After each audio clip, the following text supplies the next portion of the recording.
Good morning, Knicks Nation. Happy Monday to you all. I hope you all are safe and sound and healthy today, and that you had a good weekend. This would have been really, for many, a part of a long weekend, a Thanksgiving weekend. So I hope you enjoyed that, and I hope you're all safe and sound where you are.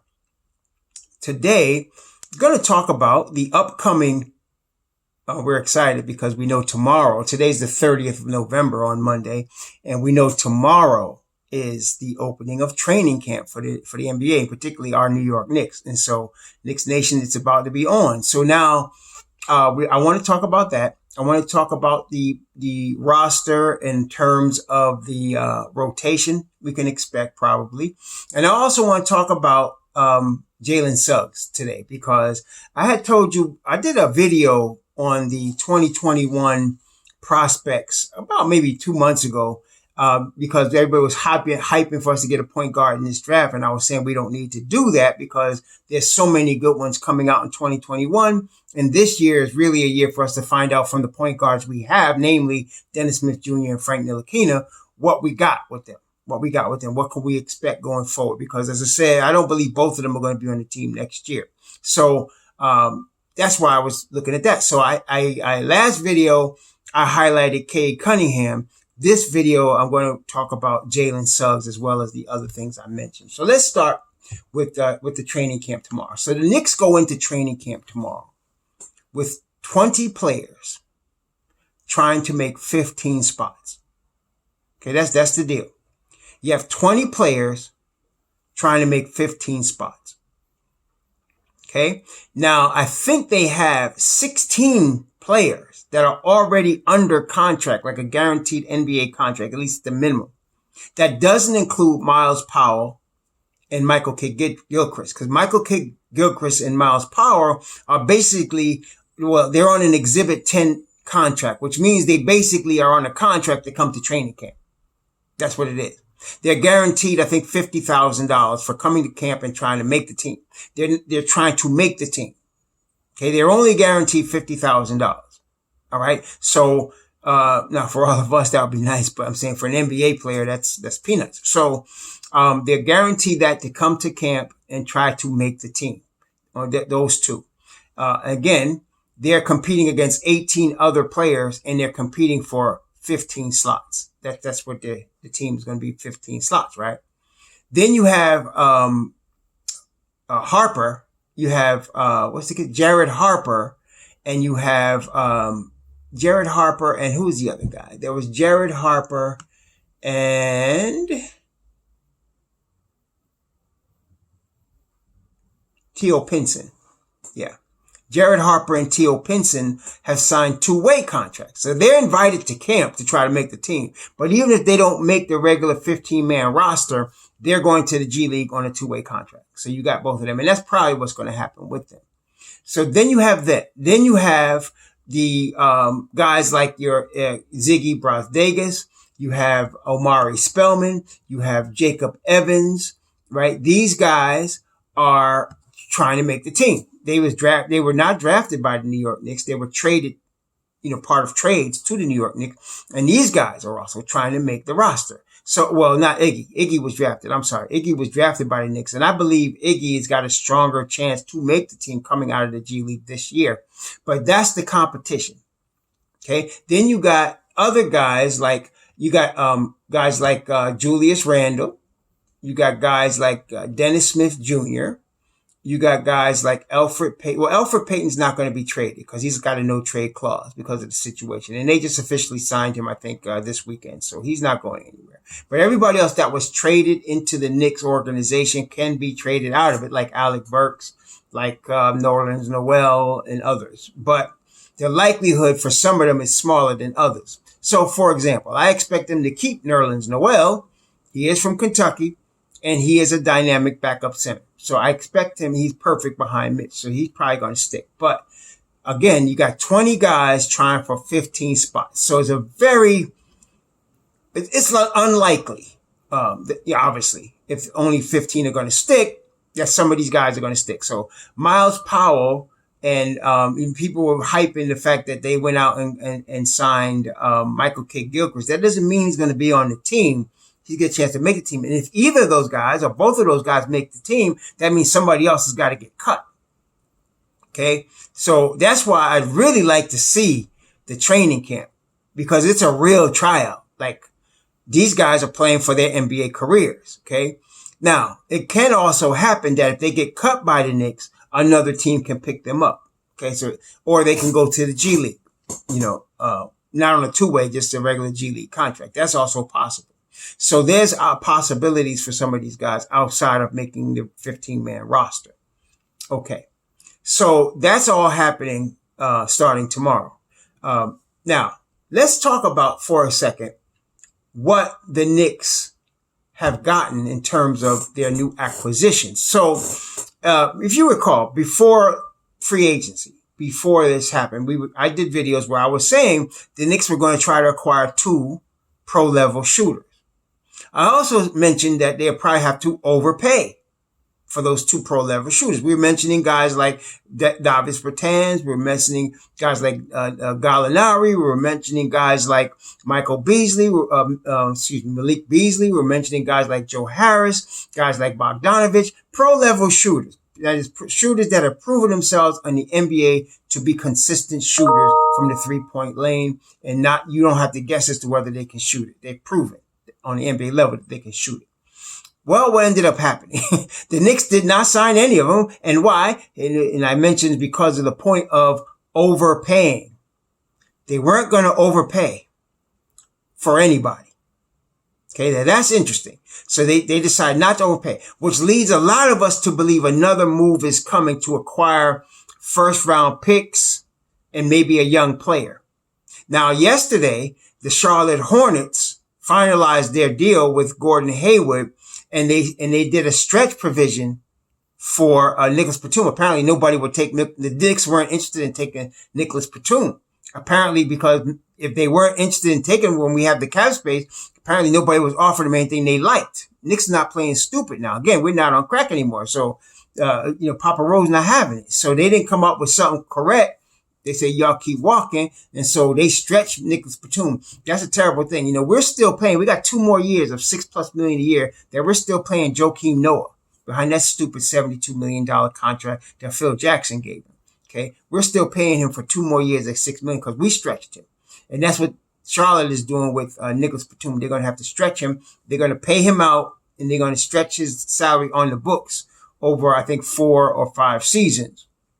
And then Batum is going to go be able to sign with somebody on the minimum. Okay. So that's that. That only leaves, to me, as far as opportunity for us to take on a bad contract, it only leaves San Antonio, really, because San Antonio has a couple of bad contracts. They got LaMarcus Aldridge's, who's 35 years old. They got his contract. And then they got DeMar DeRozan's contract, which is in the last year of his $27 million this year. So those are the 2 contracts they have. And we know that Pops does not like rebuilding situations. I mean, the Spurs were in the playoffs until this past season, 20 straight years. He probably wants to get back into that. They develop players better than anybody.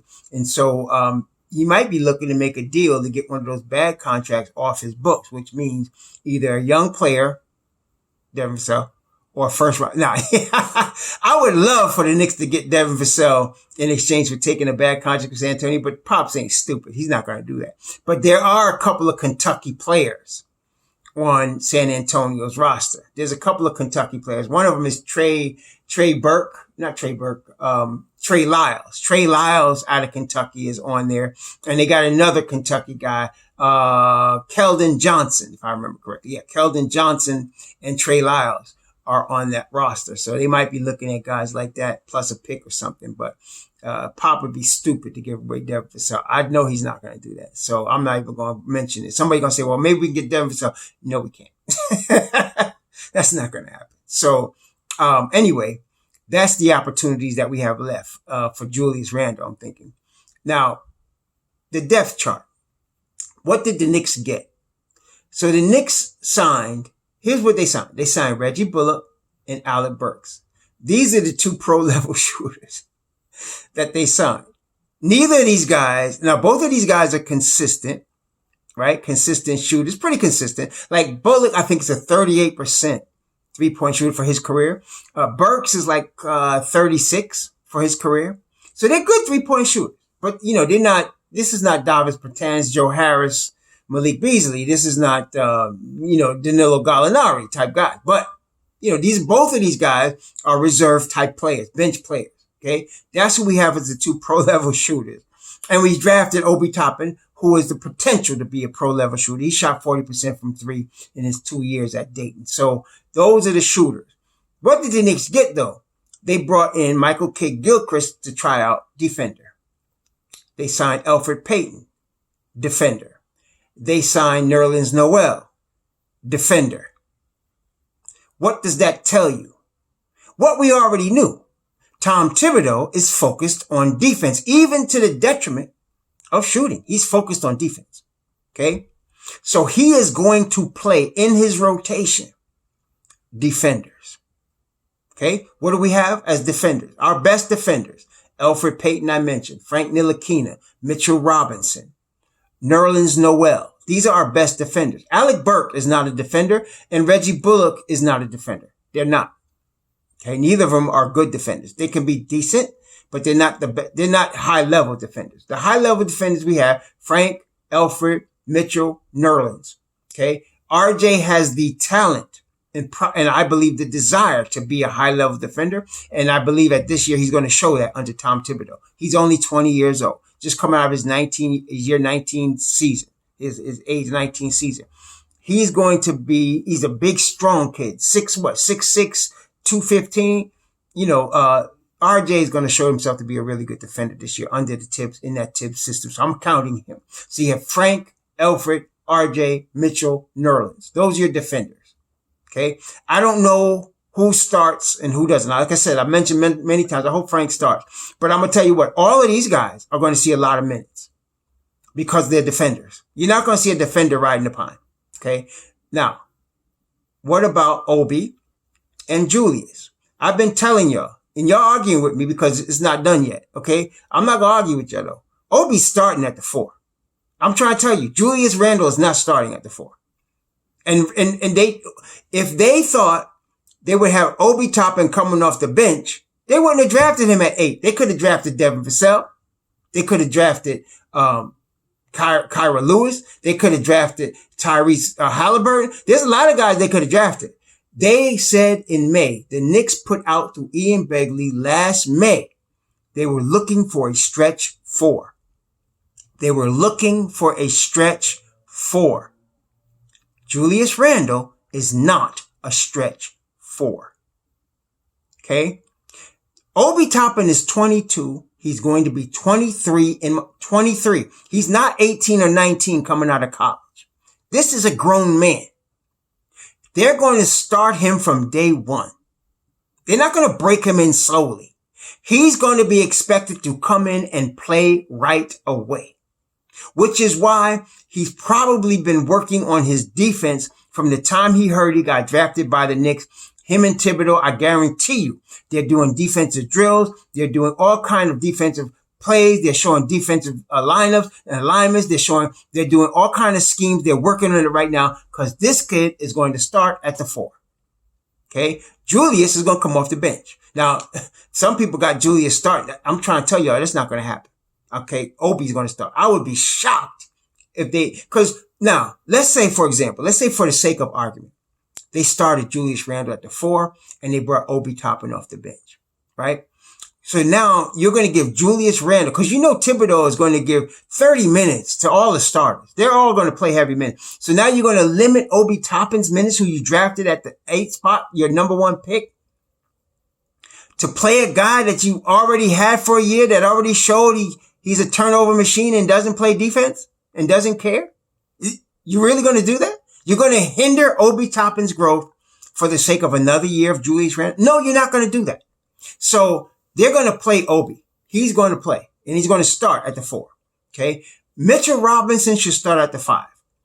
Okay. But they're going to get time. So Obi's going to get a lot of minutes Mitchell's going to get a lot of minutes, and Mitchell may break down. You see how skinny the kid is, and he's only been playing 20 minutes a game himself, and he only started 7 games last year. Some of that was due to injury. So Nerlens may get a lot of time, but both Nerlens and Mitchell are defensive players. So your defenders are going to get. Now, Austin Rivers is not a big defensive player. He's a decent shooter. He shoots like 35% from three. He's league average from the 3-point line. Okay, Austin Rivers is. But the thing about Austin Rivers, which, if you follow basketball, the coach's son, he's a coach's son. So he's an IQ player. Just because he's a coach's son, he's Doc Rivers' son. Okay, and he also played for Doc Rivers, a lot. So he's a high IQ player, Austin Rivers. That's why you're going to see him. I'm not sure how many minutes, how much time he's going to get. I don't know. Okay. And then there's Kevin Knox. We don't know I'm expecting Kevin Knox improvement. How much? We don't know. Okay. He could be buried on the bench this year, or he can get time. I don't know what's going to happen with Kevin Knox because I haven't seen him, under this regime with Kenny Payne working with him. I don't know what to expect from him this year. I'm expecting steps forward simply because he's had 2 years NBA experience and he has a better idea of what to expect and what's expected of him under Thibodeau. So I don't know. And Kevin can play the 3 or the 4. So I don't know what's going to happen with Kevin. I hope he gets time. I hope they give him the time. Then there's Emmanuel Quickly. And I mentioned to you before, Thibodeau does not play rookies a lot of time. Obi Toppin's an exception because he's older. He's older, okay? And this is the first time a Tibbs coach team has had that he's been the coach of a guy that was drafted in the lottery while he was the coach. Like, I know he coached Derrick Rose. I know he coached Cat. I know he coached Wiggins, but those guys weren't drafted while he was coach. He came after. This time he's the coach when they drafted the guy. Okay. There's expectations with a top 10 pick. There's expectations for every top 10 pick. Okay. And Obi's no different. And then, that's what I'm saying to y'all, he's going to start. So that'll be an exception, but he doesn't like to play rookies a lot of minutes, especially rookie guards. He just doesn't. So I'm concerned for Quickly in that regard, because I think Quickly, like I said, I think he could be effective from his rookie year, but I just don't know how much time he's going to get. I really don't. I'd be guessing, and any of y'all going to be guessing, because nobody said anything in terms of how much time he's going to get. Okay, we don't know. I could tell you he's not going to start. Quickly's not starting.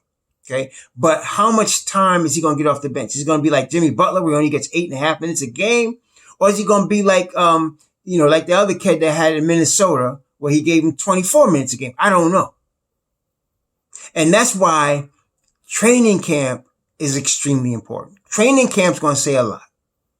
Training camp's going to tell you who's going to play and who's not. Training camp. That's why I was telling y'all, training camp's going to be a war. I wish we could see highlights of every day training camp, because it's going to be a war. Thibodeau's going to whip these guys behind in training camp, and he's going to find out who the boys are and who the men are. He's going to find out who really wants to play, and he's going to play them, right? But Quickly, just because he's a rookie, he's got a lot to learn. This is the NBA. Based on Thibodeau's history, he may not get a lot of minutes. He just may not. I hate to say that because I want to see him play, but he may not get a lot of minutes. He may not. Then there's Omari Spellman and Jacob Evans. Now, Omari Spellman's a long-range 3-point shooter as a big man. Not a great defender. Okay. I don't know. Jacob Evans hasn't gotten enough time in the league, though he's been in the league for a couple of seasons. He has not gotten enough time to really show what he has. So training camp is going to be big for those two to show what they got. And then there's Iggy Bostake, one of my favorite Knicks. Okay. Frank is my favorite, but I think my second favorite, maybe Mitchell Robinson and then Iggy. Y'all say, what about RJ? I love RJ. I love all my Knicks, but I'm pulling for Iggy. I'm pulling for him. I like his game. I'm pulling for him. Let's put it that way. Okay. So I'm hoping, he's going to get the opportunity like everybody else in camp. I think Iggy's going to stick because I see the boy. I think he's the toughest player we got. He's a roughneck. Iggy is a roughneck. And so, I think he's going to show he's tough enough to play. I think he's a Tibbs type of player. I really do. So I don't know where to put Iggy. Iggy's a 3 or a 4. He's really a 4. He's an undersized 4. But they might put him at the 3. I don't know. But I'm expecting the defenders to play. So again, Alfred, Frank, Mitchell, Nerlens, the defenders are going to play. The people that are defenders are going to play the most minutes. Okay. And then you're going to see, and then of course, RJ. Let me include RJ. So the defenders, Frank, Alfred, RJ, Nerlens, Mitchell, these guys are going to get the bulk of your time. Obi, because of who he is, because he's the number 8 overall pick, because he's the number 1 draft pick, because he's 22 going on 23, because he's an offensive powerhouse, he's going to get a lot of time. So those 6 guys for sure. I'm hoping Kevin gets more time. I'm hoping Iggy gets more time. Actually, I don't care about Amari Spellman and Jacob Evans because we just traded for them. We got kids that needs to play. I want to see Knox play. I want to see Iggy play. I'd love to see Dennis Smith Jr. and Emmanuel Quickly play. I want to see them too. We're going to see. He goes 9 deep. That's what he does. I don't think he's going to go 10. He's going to go 9 deep. So Frank, Alfred, RJ, Obi, Mitchell, Nerlens. That's 6. That leaves room for 3 more to get time. That's going to get any kind of decent time. I don't know who they're going to be. I want to see Kevin. If you asking me, Kevin, Dennis, and Emmanuel. I want to see them get them 3. Iggy too. See, we're going to see what happens. Now, I still think there's going to be a trade made. I can't see why they're keeping Julius Randle. I know Kenny Payne is there. I know Kenny Payne is helping him with his game. And he just turned 26. Julius did. He's 26 now. He just turned 26. So I'm thinking he is what he is. Okay. I don't know what Kenny Payne's going to do with a guy that's, he is what he is. But anyway, we're going to see. We're going to see. Anyway, that's that. So now let's talk about Jalen Suggs. I talked about Cade Cunningham reminding me of John Stockton. It's interesting because John Stockton went to Gonzaga, right? But even though Jalen Suggs goes to Gonzaga, y'all gonna think I'm crazy, but this kid is Jason Kidd with a jump shot. Go back and look at Cal Berkeley. Jason Kidd played at Cal Berkeley for 1 year.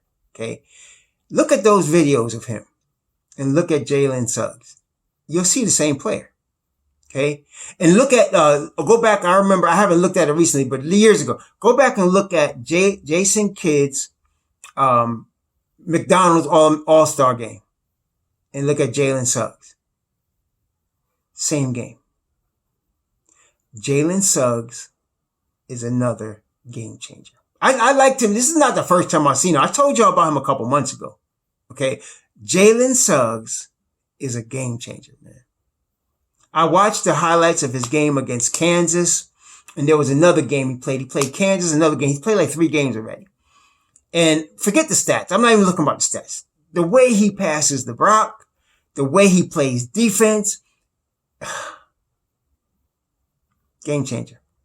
So there's at least now we know of 2. Like I watched RJ Boston's game that he played for Kentucky. He's going to need development. He's got talent. He's going to need development. He's not a game changer to me. He's not a guy that could step in and change a franchise. At least it doesn't appear so to me right now. But Suggs, along with Cunningham, yeah. Suggs can come in, give this kid the keys, let him run. This guy's that kind of guy. He is definitely a franchise-changing player, in my view. There's 2 of them that I've seen so far in the coming draft. There's Cade Cunningham and Jalen Suggs. The IQ on this kid and the passing ability and the shooting ability. He took some NBA threes and made it look easy. Splash. Jalen Suggs is the deal. Okay. So that's another one. We have opportunity. Again, I want to stress, please don't come at me talking about tanking. We are not tanking. We're trying to win.